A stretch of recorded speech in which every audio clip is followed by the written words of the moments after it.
Hola, mis cuates. Hoy, viernes 5 de junio, dentro del gesto ya consagrado de mi acción ritual de las cuatro chelas con acá tu cuate, continuaré la lectura de nuestra historia, poesía esencial y genealogía de la razón poética. Esta nueva sesión profundiza y cierra el movimiento iniciado en encuentros anteriores, restituir a la palabra su dimensión de experiencia viva, su capacidad de abrir comunidad, de interrumpir el automatismo del mundo y de devolvernos a una escucha más radical de nosotros mismos y de los otros. Les saluda su cuate, el poeta y crítico Salvador Mendiola, también conocido como el monstruo verde de Aragón. Para esta ocasión, el centro de gravitación de mi reflexión será la poeta uruguaya Idea Vilariño, a través de cuatro poemas fundamentales: Tango, Ya no, ¿Qué me importa? Y Puede ser. En ellos comparece una de las voces más intensas y desnudas de la poesía latinoamericana del siglo XX. Una escritura atravesada por el amor, la pérdida, la renuncia y la lucidez extrema.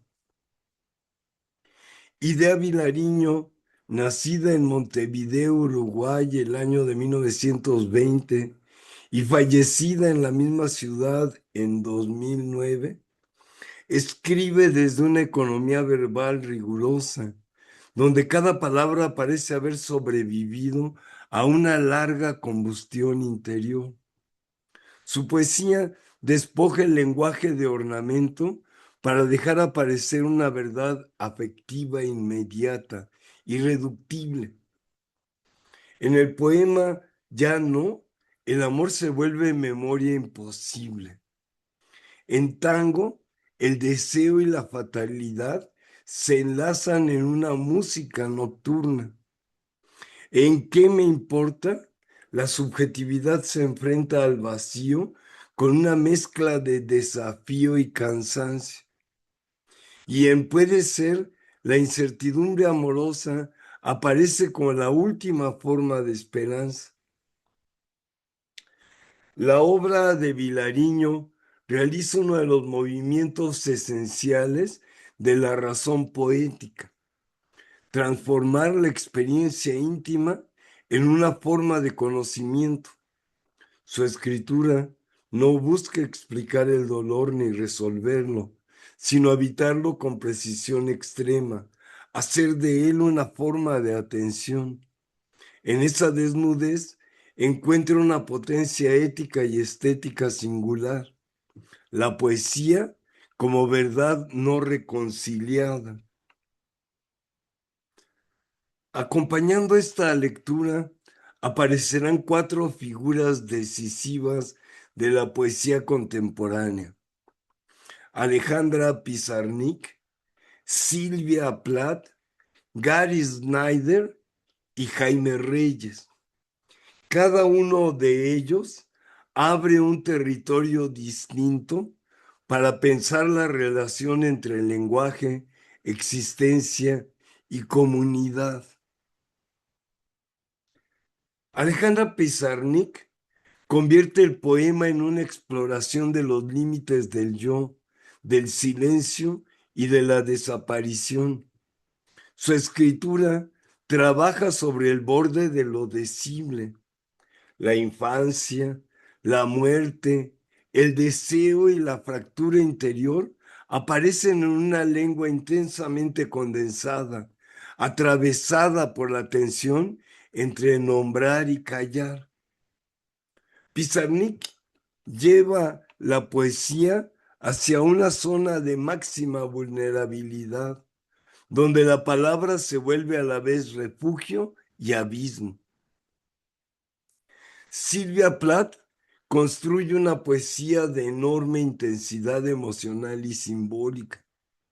Su obra transforma la experiencia del sufrimiento, la violencia psíquica y la condición femenina en imágenes de extraordinaria potencia verbal. En Plath, el poema funciona como una cámara de combustión donde biografía, mito y crítica cultural se funden en una misma energía expresiva. Gary Snyder representa una de las vertientes más decisivas de la poesía norteamericana contemporánea, la recuperación de la relación entre el lenguaje, naturaleza y práctica espiritual. Cercano al budismo zen y a las tradiciones indígenas, Snyder piensa la poesía como una forma de atención ecológica y comunitaria. Su escritura devuelve al poema una dimensión terrestre, corporal y ritual, en resistencia frente a la devastación técnica del mundo moderno. Jaime Reyes, poeta mexicano fundamental, aunque muchas veces relegado, incorpora al poema la experiencia urbana, marginal y popular de la Ciudad de México. Su voz mezcla ironía, oralidad y sensibilidad callejera para construir una poesía profundamente encarnada en la vida cotidiana. Reyes hace del lenguaje común una forma de memoria afectiva y crítica social, restituyendo dignidad poética a los espacios y sujetos expulsados de la cultura oficial. El hilo que une a Idea Vilariño, Pizarnik, Plath, Snyder y Jaime Reyes es la convicción de que la poesía no es un adorno del pensamiento, sino una de sus formas más radicales. En todos ellos, el poema aparece como una práctica de atención extrema hacia el dolor, hacia el cuerpo, hacia la naturaleza, hacia la ciudad, hacia la fragilidad de la experiencia humana. Vilariño convierte el amor y la pérdida en una forma de lucidez. Pizarnik explora el vacío y el silencio. Plath incendia el lenguaje desde la herida íntima.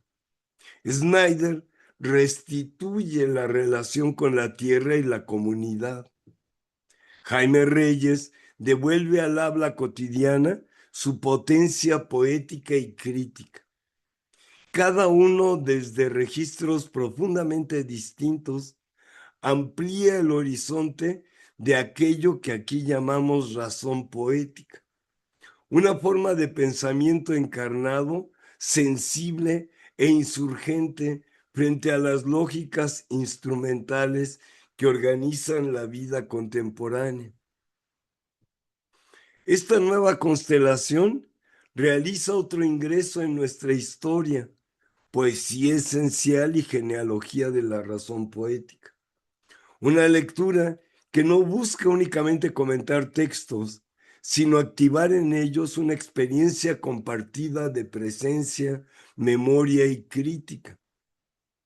En el cruce de estas cinco voces se configura nuevamente el mapa de nuestro ritual, la poesía como ejercicio de libertad, como respiración del pensamiento, como espacio de comunidad y como gesto capaz de abrir aquello que todavía puede ser dicho, escuchado y vivido en común.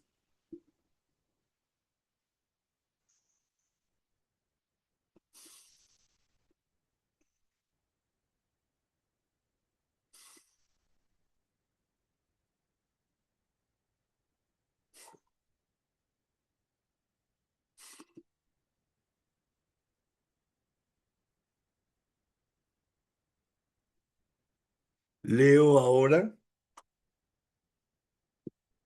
de Idea Vilariño el poema Tango. Yo vengo por la calle, compro pan, entro en casa, hay niebla y vengo triste. Tu amor es una ausencia. Tu amor, digo mi amor, amor que quedó en nada. Subo las escaleras repasando esa historia y me quedo en lo oscuro tras de la puerta amarga, pensando, no pensando en tu amor, en la vida, en la soledad que es única certidumbre. Leo ahora el poema Ya no, ya no será, ya no, no viviremos juntos, no criaré a tu hijo, no coseré tu ropa, no te tendré de noche, no te besaré al irme, nunca sabrás quién fui, por qué me amaron otros. No llegaré a saber por qué, ni cómo, nunca, ni si era de verdad lo que dijiste que era, ni quién fuiste, ni qué fui para ti, ni cómo hubiera sido vivir juntos, querernos, esperarnos, estar. Ya no soy más que yo para siempre, y tú ya no serás para mí más que tú. Ya no estás en un día futuro. No sabré dónde vives, con quién, ni si te acuerdas. No me abrazarás nunca como esa noche, nunca. No volveré a tocarte, no te veré morir.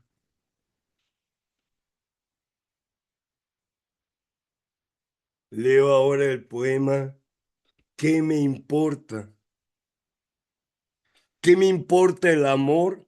Lo que pedía era tu ser entero para mí, en mi vida, aunque no te tuviera, aunque en días, semanas, meses, años no tuviera aquel dulce olor a flores de tu piel suave, usada, que me daba todo el amor del mundo. Lo demás, el amor que importaba, ¿qué importa?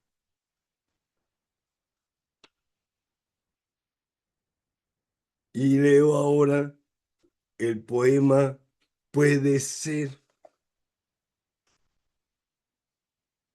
Puede ser que si vieras Hiroshima, digo Hiroshima, mon amour, si vieras, si sufrieras 2 horas como un perro, si vieras cómo puede doler, doler, quemar y retorcer como ese hierro el alma, desprender para siempre la alegría como piel calcinada, y vieras que no obstante es posible seguir, vivir, estar sin que se noten llagas.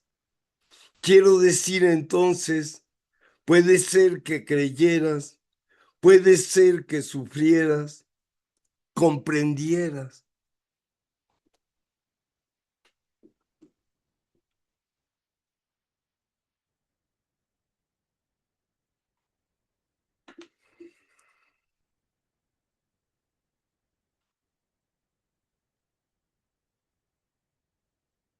Nuestra historia,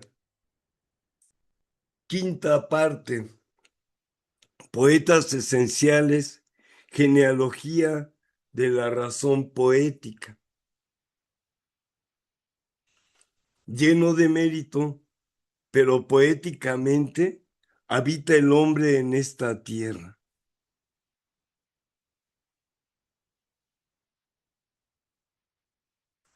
Alejandra Pizarnik nunca se prestó a la firma de manifiestos colectivos ni a la autoproclamación de pertenencia a vanguardias oficiales y de feria del libro comercial. Su escritura se mantuvo deliberadamente al margen de esos gestos programáticos que en muchos casos terminaron siendo más retóricos que poéticos. Pizarnik no fue una poeta maldita por pose, sino una investigadora del lenguaje que habitó una soledad ontológica infranqueable, alejada de cualquier colectivismo literario o vanguardia de membrete.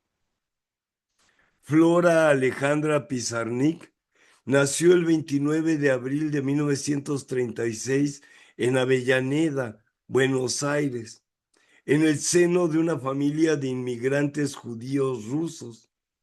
Su infancia y adolescencia estuvieron marcadas por una sensación de no pertenencia, el asma, la tartamudez y un sentimiento de extranjería respecto a su propio cuerpo y al entorno familiar fueron el motor de su refugio en la palabra.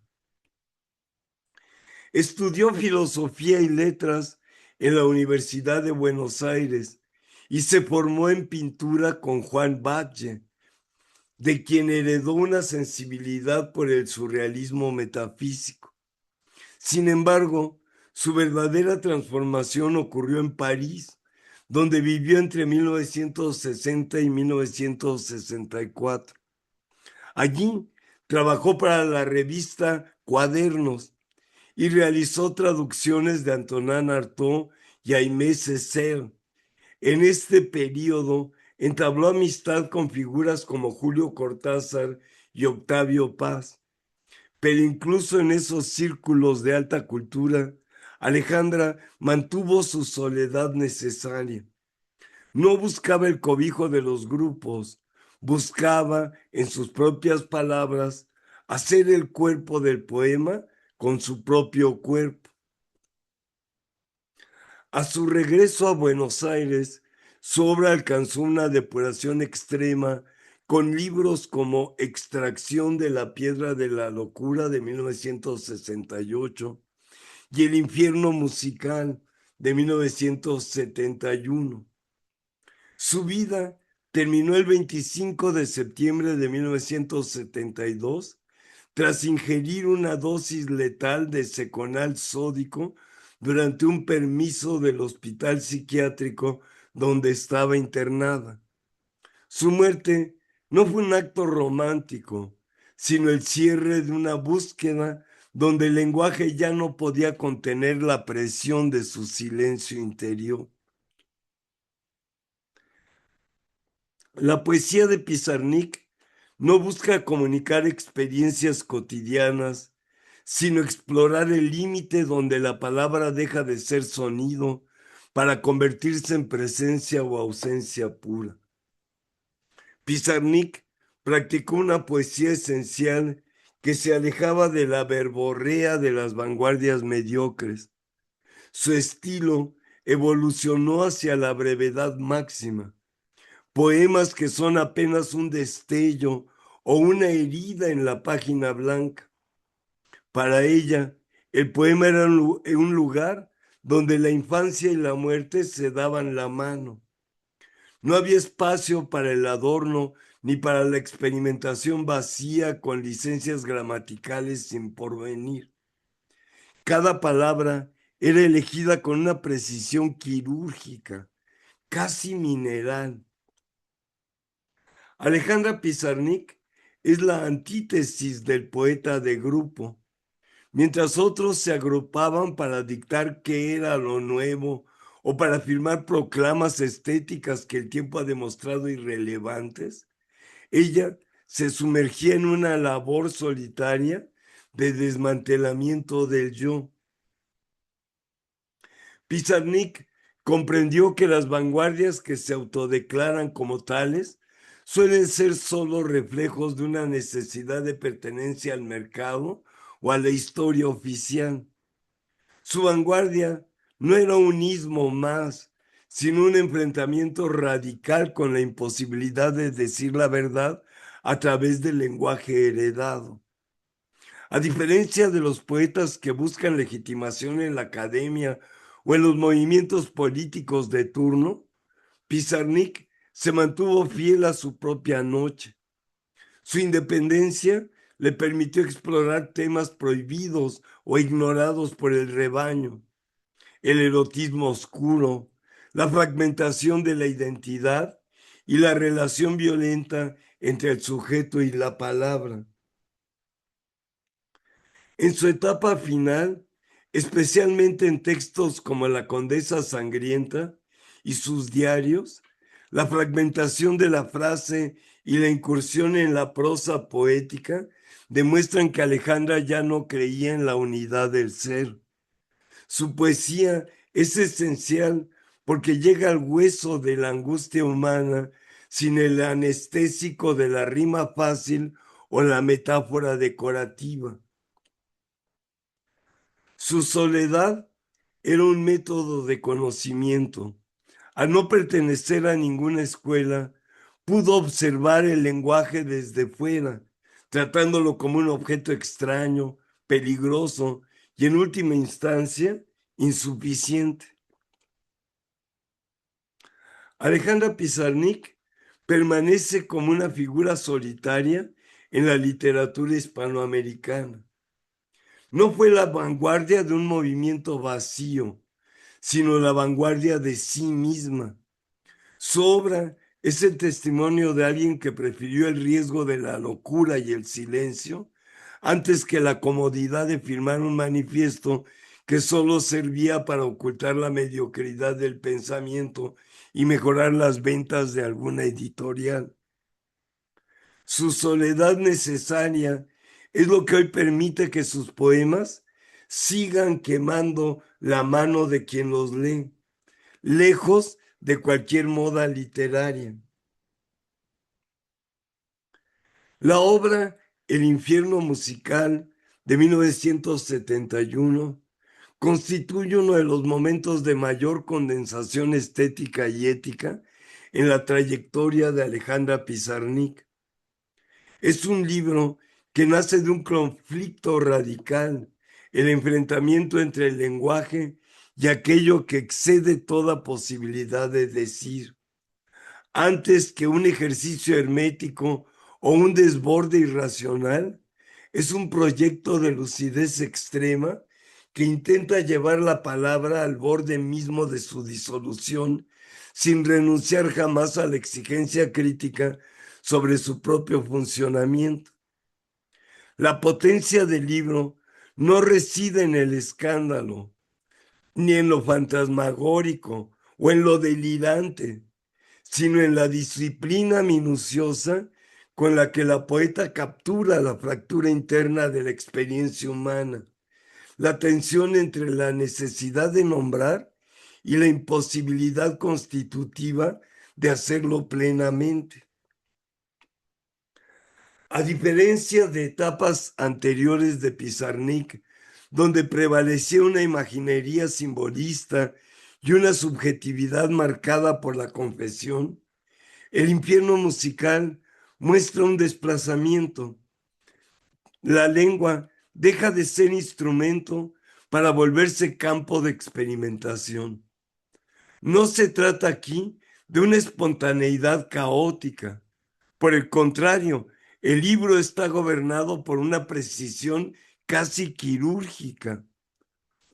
Los poemas exhiben una economía verbal que, pese a su aparente fragmentación, solo funciona gracias a un trabajo extremadamente racional sobre ritmo, cortes y silencios. La música del título no alude a la armonía, sino al modo en que el poema marca con su respiración irregular la lucha entre decir y callar. El infierno no es una metáfora religiosa ni un descenso místico. Es una figura material del fracaso del lenguaje frente a lo real. Pizarnik instala al lector en el umbral donde toda palabra se quema por exceso de conciencia. Su escritura se sitúa en una frontera donde el poema es a la vez forma y su propia demolición. Una de las operaciones más significativas del libro es la exploración del silencio como instancia crítica. No es silencio metafísico ni trascendental, es una herramienta verbal que exhibe la insuficiencia del lenguaje y pone en evidencia la fragilidad de toda afirmación. Cada verso, a veces de una sola palabra, funciona como una unidad de tensión. Los cortes abruptos no generan ensoñación, sino análisis. La poeta obliga al lector a enfrentarse a lo no dicho como parte del sentido. Este procedimiento desmonta expectativas románticas sobre la poesía como expresión espontánea del yo. La voz lírica se muestra quebrada, pero esa fractura está tratada con rigor textual. La supuesta locura que muchos críticos depositaron sobre Pizarnik queda así desplazada. El libro demuestra que la poeta sabe exactamente cómo manejar esa fisura para producir efecto estético y pensamiento. En otras palabras, el silencio en el infierno musical no es vacío emocional, sino método crítico. Funciona como una interrogación constante hacia el poema mismo y hacia las trampas del lenguaje. La tentación de cerrar significados, de construir totalidades, de rehuir la contradicción. Pizarnik persiste en situarse en ese no lugar donde las certezas se suspenden. Lejos de un desborde confesional, la subjetividad del libro es una construcción consciente. La voz poética no se presenta como una unidad estable, sino como un campo de tensiones. Sin embargo, esta fragmentación no debe interpretarse como puro caos interior, ni como irrupción irracional. Se trata más bien de una exploración crítica de las posibilidades de la identidad. La voz se multiplica, se interroga, se contradice. Yo es apenas un punto de referencia que se desplaza constantemente. Esta fractura del sujeto responde a una operación moderna, desmontar la ilusión del yo coherente para dejar visible la complejidad de sus pliegues. El poema se vuelve un experimento donde el autor examina con lucidez los límites de la experiencia subjetiva y las formas en que el lenguaje la construye y la desarma. Al abordar la identidad desde esta complejidad, el infierno musical rompe con lecturas simplistas que reducen la obra de Pizarnik a un testimonio de sufrimiento personal. Si bien la dimensión biográfica no puede negarse, el libro trasciende por completo lo anecdótico. Su fuerza radica en la elaboración formal de ese conflicto, no en su exposición emocional. Aunque la poética de Pizarnik ha sido asociada frecuentemente con el surrealismo, el infierno musical muestra un distanciamiento notable respecto de cualquier procedimiento automático.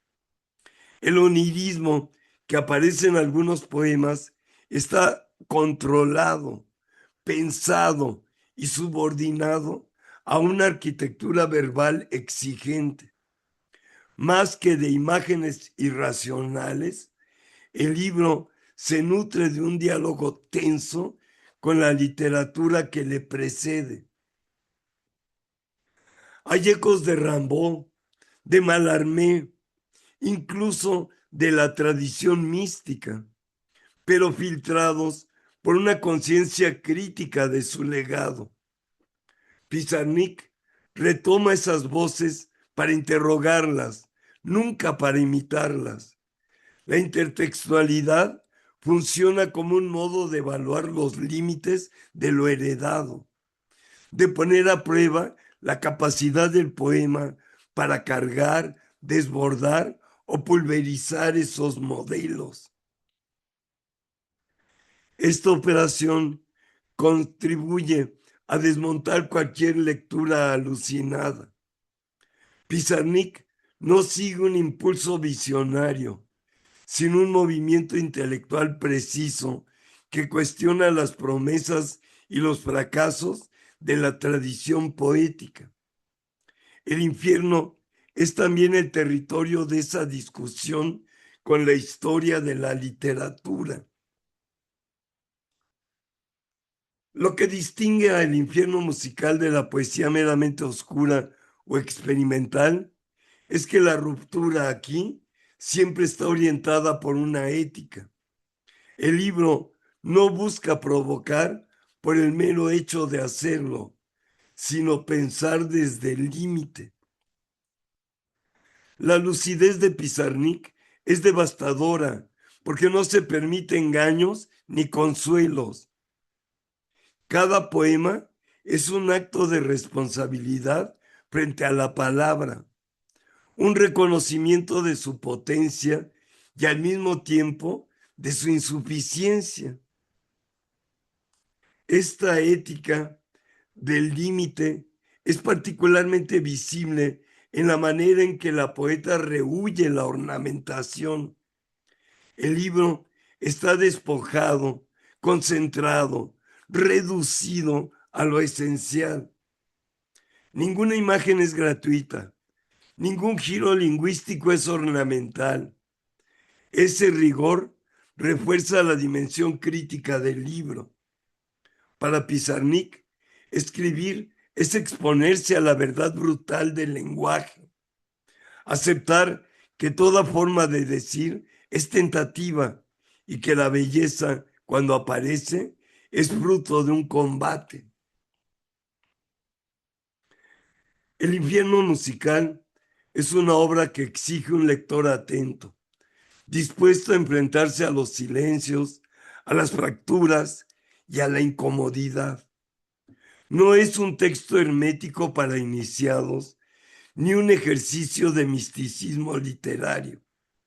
Es, más bien, la articulación precisa de una crisis del sentido asumida con lucidez extrema. Pizarnik no alucina, piensa, no se abandona al caos, lo trabaja. No escatima la violencia de lo indecible, pero tampoco se entrega a la arbitrariedad. Su libro es un campo de batalla donde el lenguaje intenta una y otra vez decir lo que no se deja decir. En esa lucha se produce una de las experiencias poéticas más intensas y rigurosas de la literatura del siglo XX. En última instancia, el infierno musical no es solo un descenso, es también una forma de ascenso crítico, un recordatorio de que la poesía, cuando renuncia a las ilusiones y asume su fragilidad, puede convertirse en un espacio de verdad radical.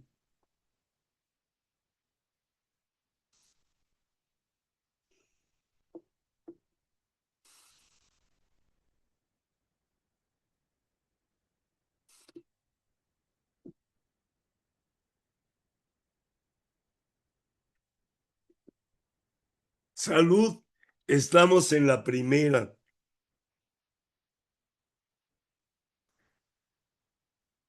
La comparación entre el infierno musical y el resto de la obra de Alejandra Pizarnik permite percibir una trayectoria coherente, pero no lineal, hacia la condensación extrema del lenguaje y la desarticulación consciente del yo. En los primeros libros, La última inocencia y Las aventuras perdidas, Pizarnik escribe desde una voz todavía ligada a una sensibilidad lírica más tradicional. La subjetividad se presenta como un núcleo relativamente estable, y aunque ya hay melancolía, extrañamiento y búsqueda, el poema funciona más como espacio de confesión que como laboratorio lingüístico. La sintaxis es más explícita, las imágenes más ornamentales y la transparencia emocional aún gobierna la escena poética. Frente a este comienzo, el libro de 1971 aparece como una ruptura radical. Aquí la voz se fragmenta y el lenguaje se vuelve un territorio minado donde cada palabra parece medir su propio riesgo. El cambio decisivo empieza a notarse con Árbol de Diana, donde la poeta inaugura un modo de escritura breve, aforístico, que hace del silencio un componente esencial. Allí surge una conciencia distinta de la palabra. No se busca decir más, sino decir con la mayor exactitud posible, incluso si esa exactitud implica cortar, fracturar o dejar al poema en un estado de suspensión. Aunque Árbol de Diana comparte con el infierno musical la economía verbal y la tensión entre decir y callar, el tono sigue siendo cristalino, casi como si el poema fuera una pieza pulida en la que cada frase resuena aislada y precisa. En cambio, el libro de 1971 deja de ser cristal para convertirse en fisura. El lenguaje ya no brilla, arde. Algo similar ocurre con los trabajos y las noches, donde la poeta afianza una estética de la noche y una subjetividad escindida. Sin embargo, aún en su oscuridad, este libro conserva un orden simbólico reconocible. La noche, la niña, la palabra como refugio y amenaza. El poema mantiene una suerte de ceremonial interno. En el infierno musical, esta estructura ritual se deshace. El símbolo pierde estabilidad y se quiebra junto con la frase. Si el libro de 1965 es como un templo en penumbra donde las voces se desplazan con cierto orden, el de 1971 es un lugar donde ese templo ha sido derrumbado y cada resto verbal aparece todavía humeante.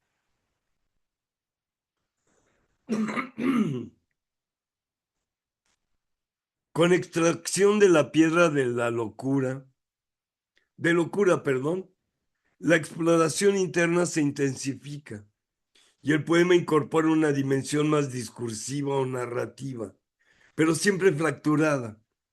La poeta se adentra en los límites psíquicos sin entregarse a la irracionalidad. Analiza el quiebre, lo describe y lo trabaja desde una precisión casi quirúrgica. Este libro anticipa la autorreflexividad extrema del infierno musical, pero aún conserva ciertos hilos discursivos que permiten seguir un trayecto por más desbordado que esté. En 1971, incluso esos hilos se rompen. No queda relato, no queda escena, solo el lenguaje puesto a prueba contra lo indecible. Así, el infierno musical no es simplemente un paso más dentro de un desarrollo progresivo, sino una relectura radical de toda la obra anterior. Los primeros libros muestran la necesidad de decir. Los centrales, la conciencia de que decir implica fallar. El último gran libro es la aceptación lúcida de que el poema solo puede existir en esa zona donde la palabra se quema por exceso de claridad.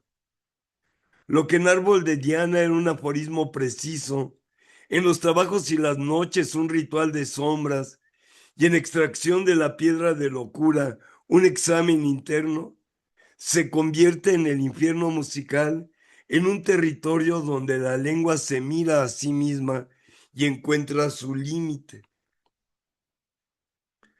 Vista en conjunto, la obra de Pizarnik parece avanzar hacia ese límite desde el principio, pero solo en 1971 la poeta decide atravesarlo plenamente. Por eso, este libro reconfigura retroactivamente toda su producción, ilumina lo que venía gestándose lentamente, la desconfianza hacia el lenguaje, la fractura del yo, el trabajo del silencio, y lo lleva a su forma más rigurosa. Mientras los otros libros dialogan con la tradición, exploran imágenes o examinan la subjetividad, el infierno musical se concentra en un único conflicto, la imposibilidad de decir, y sin embargo, la necesidad urgente de seguir intentando decir. En ese gesto extremo radica no solo su singularidad, sino también su potencia perdurable en la poesía del siglo XX.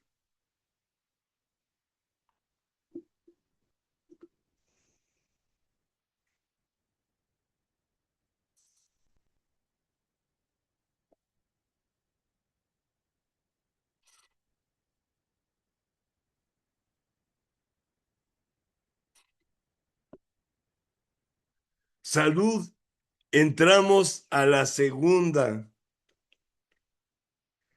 Silvia Plath no fue la poeta confesional que la crítica reduccionista intentó encasillar en una etiqueta de mercado.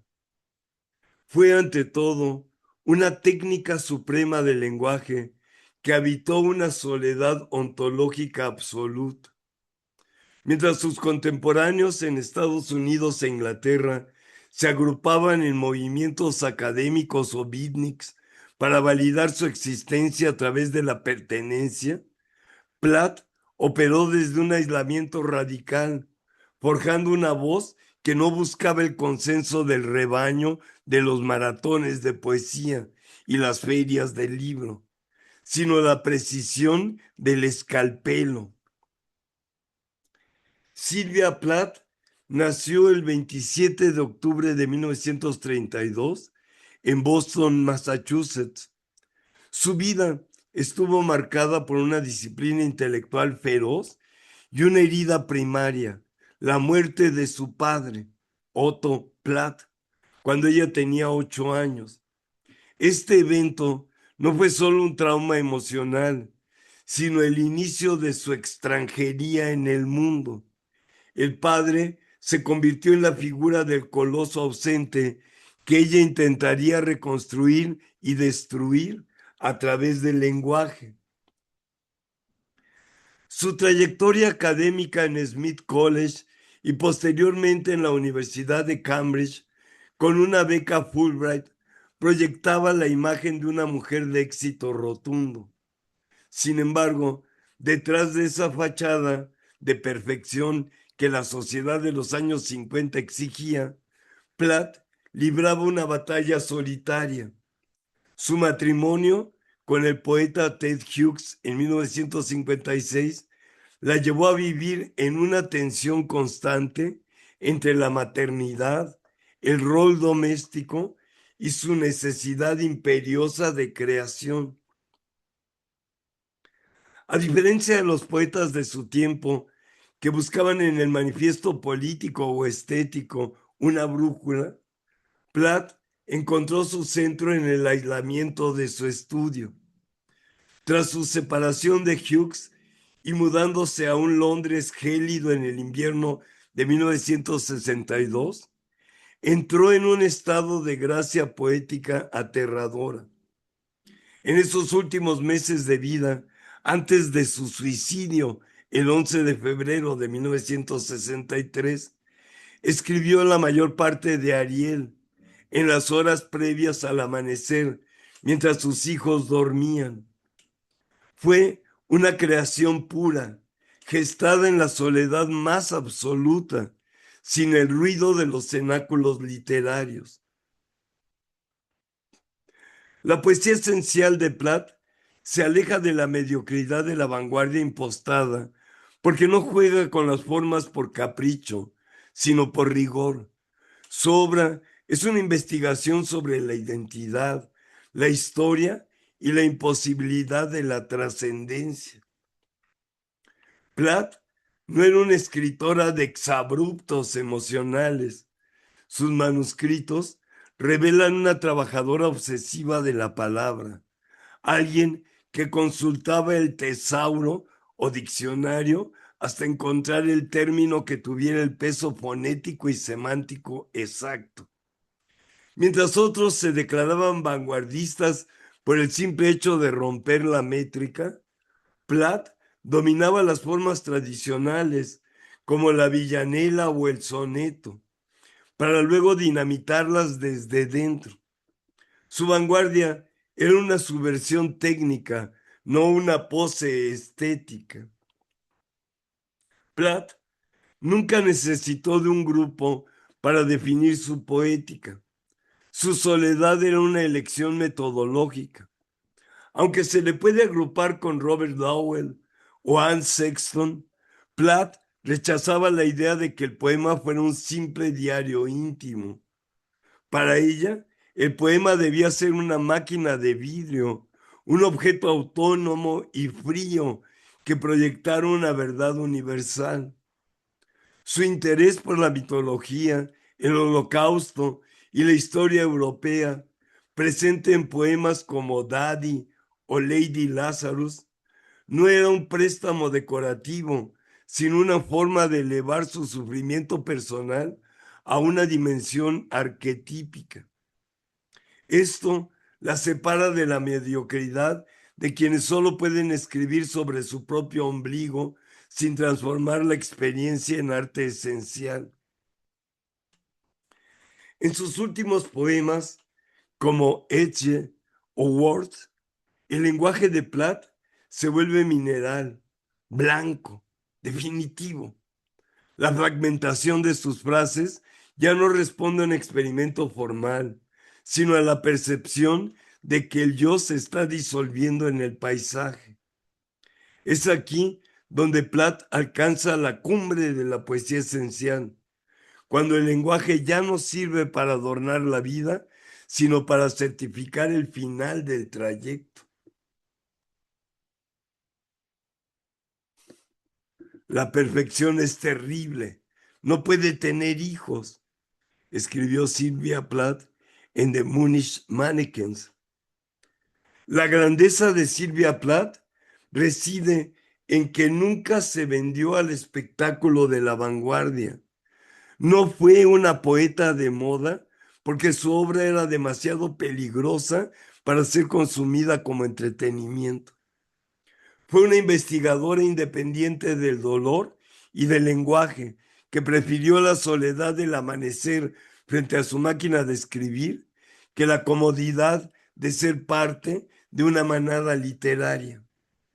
Su legado es el de una mujer que convirtió su propia desintegración en una de las arquitecturas verbales más sólidas y aterradoras del siglo XX.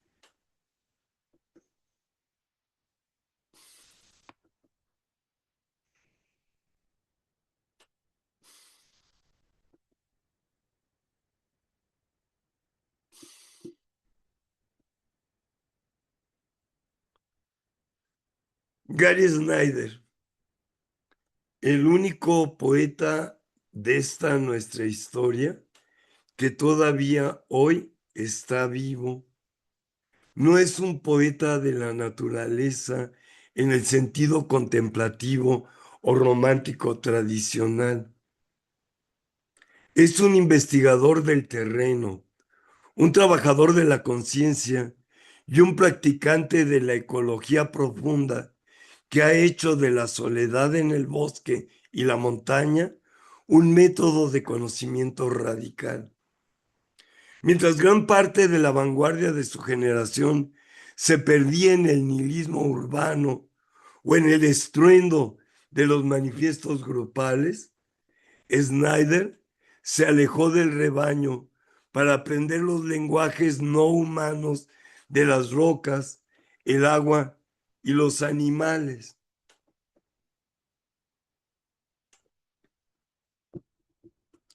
Salud, estamos en la segunda chela de esta nuestra acción ritual.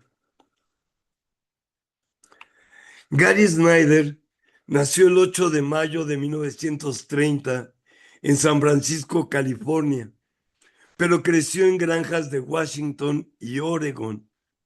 Su formación no fue solo académica, sino física. Desde muy joven trabajó como leñador, vigilante de incendios forestales en las cascadas y marinero. Esta inmersión en el trabajo manual y el contacto directo con la geografía marcaron la diferencia fundamental entre su obra y la de los poetas mediocres que solo conocen el campo a través de la literatura. Se graduó en antropología y literatura en Reed College en 1951, donde comenzó su interés por las culturas indígenas de la costa noroeste de América. En lugar de buscar la fama inmediata en los círculos literarios de Nueva York, se trasladó a Berkeley para estudiar lenguas orientales.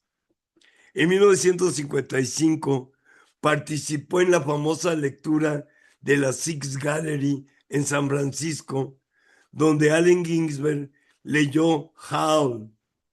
Pero mientras sus compañeros de la generación Beat se convertían en íconos mediáticos, Snyder partió hacia Japón. En Japón pasó gran parte de una década, de 1956 a 1968, viviendo en monasterios zen, estudiando bajo la guía de maestros como Oda Seso Roshi y trabajando en traducciones de poetas chinos como Han Shan. Esta soledad necesaria en Oriente no fue un escape, sino un entrenamiento técnico y espiritual.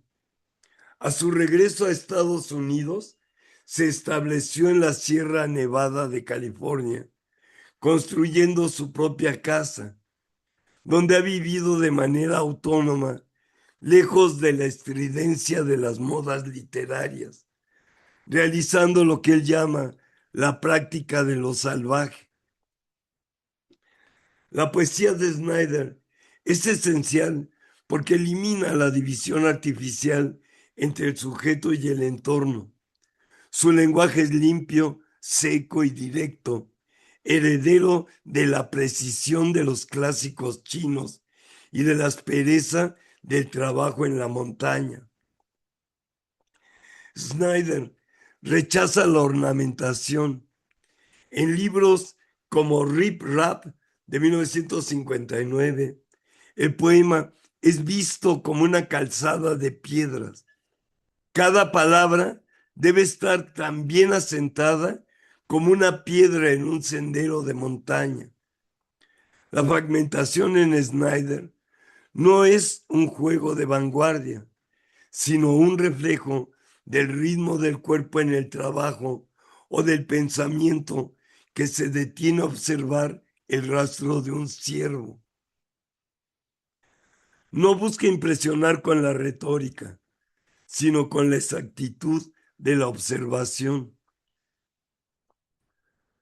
Aunque a menudo se le asocia con los beat, Snyder siempre mantuvo una independencia crítica que lo salvó de la mediocridad de los movimientos colectivos. Mientras otros poetas firmaban manifiestos para autodeclararse rebeldes, mientras dependían de la validación del sistema editorial, Snyder se dedicó a estudiar la biología y la geología. Su rebeldía no era una pose, sino un estilo de vida basado en la autosuficiencia y la comunidad local. Gran parte de la vanguardia del siglo XX es profundamente narcisista, centrada en la angustia del yo. Snyder, en cambio, propone una poesía donde el ser humano es solo un elemento más del ecosistema. Su soledad le permitió escuchar las voces del gran aliento del mundo, algo que es imposible de captar dentro del ruido de los grupos literarios. Su obra culminante, Montañas y ríos sin fin, trabajada durante 40 años, es un análisis exhaustivo de la relación entre la geografía física y la geografía mental. Es una poesía que opera en tiempos geológicos, no en los tiempos efímeros de las tendencias literarias. Snyder demuestra que la verdadera vanguardia no es la que rompe con el pasado por simple rebeldía o por afán de estar a la moda, sino la que recupera los conocimientos arcaicos para enfrentar la crisis del presente y hacer deseable y posible el futuro, para superar con ella el nihilismo que todo lo determina y reduce a nada. Snyder es el conocedor serio de la mente salvaje. Su soledad ha sido el laboratorio donde ha destilado una poética que es al mismo tiempo antigua y futura. Nunca necesitó de la aprobación de las manadas de poetas urbanos, porque su interlocutor siempre ha sido el terreno mismo, la isla Tortuga, que es nuestra nave tierra. Su poesía permanece como una lección de rigor, ética y belleza mineral, demostrando que la palabra más esencial es aquella que nace del silencio compartido con la tierra.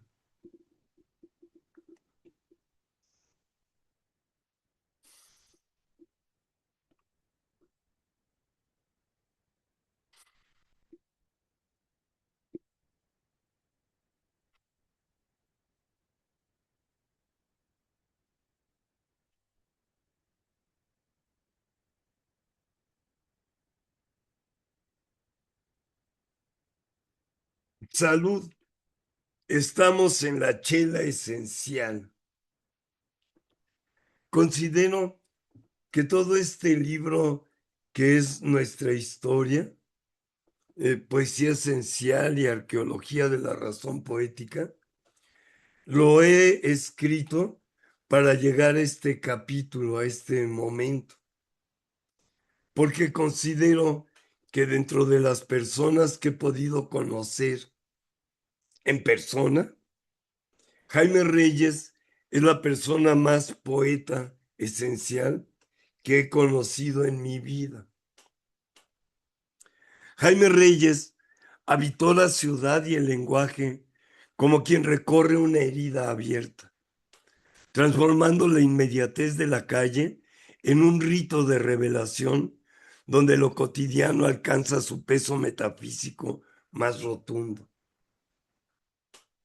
Nacido en la Ciudad de México en 1947, su trayectoria se distingue por una honestidad brutal que rehúye del artificio académico para instalarse en el centro de la experiencia vital. Reyes no fue un poeta de vitrina, ni un gestor de su propia imagen.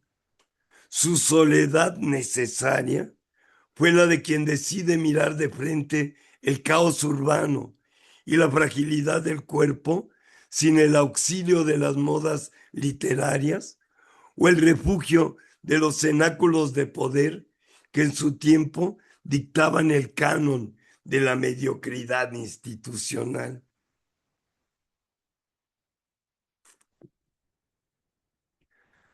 La formación de Jaime Reyes estuvo marcada por una profunda conciencia social y una sensibilidad que lo llevó a alejarse de la poesía decorativa. Miembro de una generación que vivió la fractura de 1968, Reyes entendió que la palabra debía ser, ante todo, un acto de presencia ética y política. Su vida transcurrió en una labor constante de observación y escritura, colaborando en suplementos culturales y revistas, pero manteniendo siempre una autonomía crítica que lo situaba al margen del rebaño de las vanguardias de salón. Su biografía es la de un investigador de la psique colectiva. Se movió por los barrios, por las cantinas y por los espacios donde la vida sucede sin filtros, acumulando una sabiduría que no se aprende en los tratados de métrica, ni en los talleres de poesía, sino en la escucha atenta del murmullo social. A diferencia de otros poetas que buscaron el cobijo de los manifiestos grupales para validar su obra, Reyes construyó su poética en el aislamiento reflexivo, permitiendo que su voz madurara lejos del ruido de las proclamas estéticas, que nunca faltan en el medio literario domesticado por la costumbre. Su muerte en 1999 dejó un vacío en la lírica mexicana, pero consolidó su figura como la de un autor cuya vida fue indisoluble de su búsqueda de una verdad poética esencial. La obra de Jaime Reyes es un análisis exhaustivo de la condición humana en el contexto de la urbe moderna. Su poesía esencial no es un refugio, sino una confrontación. En libros como Isla de Raíz Amarga, Insomne Raíz, o La creación del logro, Reyes practica una estética de la desposesión. Su lenguaje es directo, cargado de una fuerza coloquial que nunca degenera en vulgaridad, sino que eleva el habla común a la categoría de símbolo. Mientras los poetas mediocres de su generación jugaban a la experimentación vacía del infrarrealismo, Reyes se dedicó a capturar la verdad de la luz sobre el asfalto o la soledad de un hombre frente a su espejo. Su vanguardia fue la de la autenticidad, romper con la retórica inflada para llegar al hueso de la emoción. Jaime Reyes es un paradigma de la resistencia frente a la sociocultura actual que tiende a convertir el arte en un producto de consumo rápido. Su soledad fue una barrera contra la trivialización. Nunca firmó manifiestos porque su poética ya era en sí misma una declaración de independencia. Su análisis crítico del entorno se manifiesta en una poesía que denuncia la alienación y la pérdida de la identidad en la masa. Reyes nos recuerda que el poeta esencial es aquel que en medio del rebaño se atreve a mantener su propia música, aunque ésta sea la de un náufrago. En su escritura entera se observa una obsesión por el tiempo y la memoria. Reyes no busca lo eterno en las nubes, sino en lo que se deshace. Para él, la trascendencia ocurre en el instante en que la palabra logra nombrar el dolor o el deseo con una precisión que detiene el flujo del tiempo. Es una poesía de la razón poética aplicada a la supervivencia diaria. Sus textos funcionan como una geografía espiritual de la Ciudad de México, donde cada esquina es un altar y cada encuentro es un acontecimiento ontológico. Jaime Reyes es hoy un poeta esencial porque su obra ofrece un antídoto contra la simulación. En una época saturada de imágenes falsas y discursos prefabricados, la escritura de Reyes permanece como un testimonio de rigor y ética. No fue un poeta de vanguardia por decreto, sino por la capacidad de su obra para seguir interpelando al lector desde su soledad necesaria. Su análisis exhaustivo de la soledad, el amor y la muerte en el entorno urbano lo sitúa como un investigador independiente de la belleza que se esconde en lo terrible.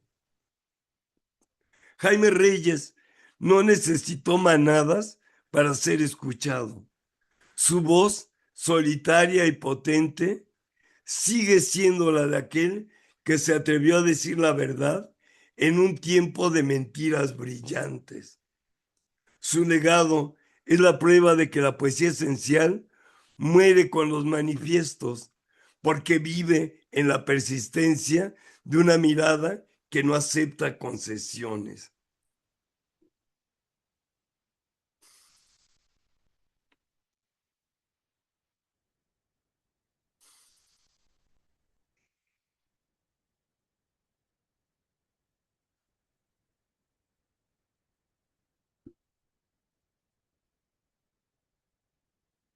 Esta síntesis que he hecho de nuestra historia recorre el itinerario que hemos trazado sobre la poesía esencial, una genealogía de voces que en lugar de habitar la literatura como un mercado de prestigios o un club de vanguardias, la han habitado como un laboratorio de la existencia, la verdad trascendental de la poesía.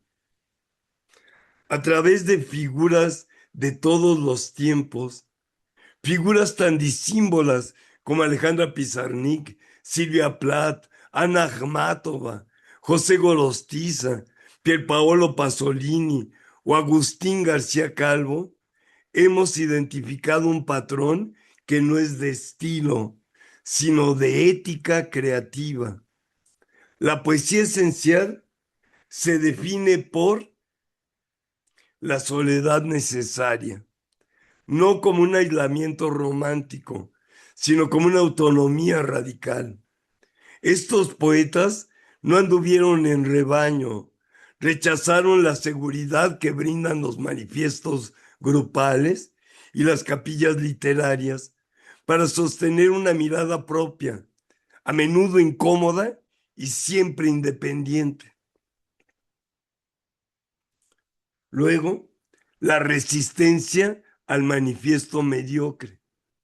Mientras las vanguardias de fachada se preocupaban por la novedad técnica o el escándalo de temporada, los poetas esenciales se dedicaron a la investigación profunda del lenguaje. Su ruptura no fue una pose, sino una necesidad de desmantelar la mentira social y el ruido del poder. El rigor de la razón poética es el tercer elemento de lo esencial, ya sea en el hermetismo de Ungaretti, la ecología profunda de Gary Snyder, la presencia mineral de Bonnefoy o el ritmo insurreccional de García Calvo. La poesía funciona como un método de conocimiento, un teorema, diría Pasolini, que busca la verdad detrás de la apariencia. Y así, el cuarto elemento es el cuerpo como documento. De Olson a Jaime Reyes, la poesía esencial recupera la escala humana, el aliento y la vivencia urbana o territorial, alejándose de la abstracción vacía para tocar el hueso de la realidad. Conocer la historia de estos nómadas de la palabra no es un ejercicio de erudición académica, sino una herramienta de supervivencia intelectual en nuestra sociocultura actual por tres razones fundamentales. La poesía esencial nos permite distinguir entre la creatividad auténtica y el marketing cultural. Al estudiar a quienes prefirieron el silencio o la marginalidad antes que la claudicación intelectual, aprendemos a identificar las vanguardias actuales que solo repiten fórmulas para alimentar algoritmos y redes de poder. Segunda razón, en una era de homologación cultural, como advertía Pasolini, y de opiniones en masa, esta historia nos ofrece modelos de autonomía, nos enseña que la soledad es el espacio donde se gesta el pensamiento crítico. Conocer a estos poetas es entender que no hace falta pertenecer a un rebaño para tener una voz válida y potente. Conocer esta tradición, nuestra historia, sirve para recordar que el lenguaje no es solo un medio para transmitir información, sino un instrumento de liberación. La poesía esencial nos devuelve la capacidad de asombro y la sospecha necesaria frente a los discursos prefabricados, permitiéndonos nombrar nuestra propia realidad sin los filtros del consumo o la ideología.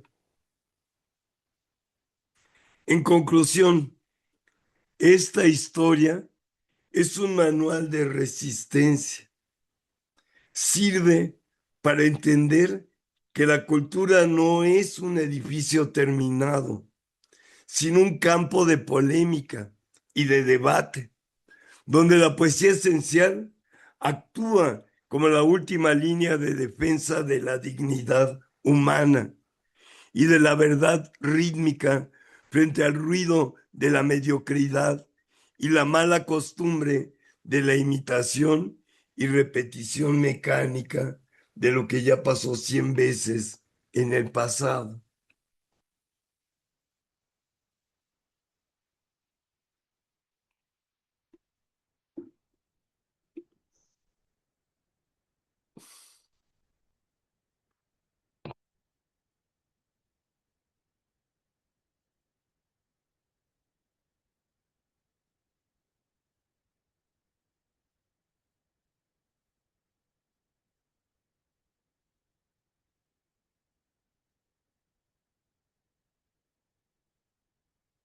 Salud y saludos. Estamos concluyendo de esta manera el recorrido de nuestra historia. Con esto anuncio que después de dos sesiones que vendrán, que volveré a concentrar mi conciencia y reflexión en la experiencia mística de la poesía según San Juan de la Cruz, comenzaré lo que podremos llamar la antología de lectura de los poetas que he mencionado en nuestra historia por aquellas personas que creo que con razón se preocupan y los poemas, todo lo que dice los poemas lo habló desde lejos. Quise hacerlo así porque si no, no hubiera terminado de leer la antología sin dar una idea completa de lo que significa la constelación. Y de ahí ya iremos viendo la luz de cada estrella, la luz de cada cometa, la luz que reflejan las lunas y los planetas de nuestra poesía esencial. Así llegamos al final de la cuarta. y les agradezco su paciencia y su presencia. Ya saben que para siguientes sesiones de esta acción ritual, cuando aparece la imagen que se repite de la salida al escenario del Teatro El Globo de William Shakespeare, ahí pueden hacer alto en la recuperación a través de la grabación de esta acción ritual para ir al baño, ir a lavar los trastes o los dientes o lavarse el DC. Se echan calidra en las patas. Cuídense.